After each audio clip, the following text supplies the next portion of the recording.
Hey guys, Dan Hood here. Um, the forums got a competition going on right now. It's pretty much one of the only competitions I ever enter. Um, it's called Bark on Natty, which basically means a natural fork with some bark left on it, basically as old school and as traditional as you can get for slingshots. Um, Winnie and Tag usually run the show, and it's always a pleasure to enter this competition. So here's this year's entry for me. You'll remember sometime back, Liz and Danny sent me a box of Osage orange. This is one of them. Okay. One fork was substantially bigger than the other, so I had to take it down, and there was a reason I chose this fork. By taking it down, it allowed me to show the depth of the wood, because Osage orange has real depth. It's got a dark orange core, a slightly more yellowish orange secondary core, and then a white band or a tan band around it. And then not only that, but the bark is super thick.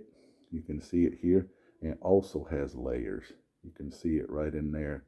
And you can see I left in a few bug holes that were there, and okay, didn't want to take those.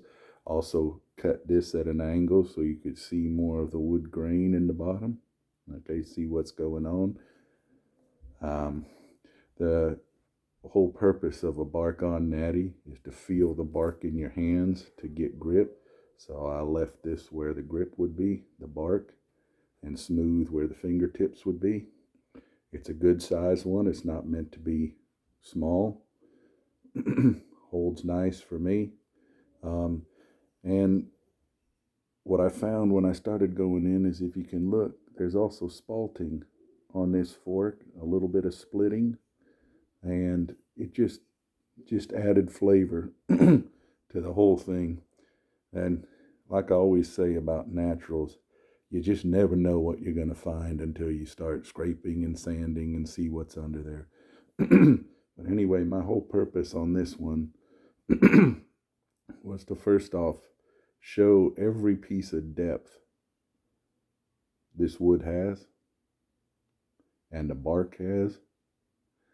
And then I had to dip this in lacquer multiple times to make sure that the bark stayed on, if you will. Some people might do a super glue finish or coat it in resin to do that. I found it's easier just to dip it in lacquer every 2 hours for about 4 or 5 times, and then lightly sand and polish at the end. Anyway, hope you guys like it. Take care.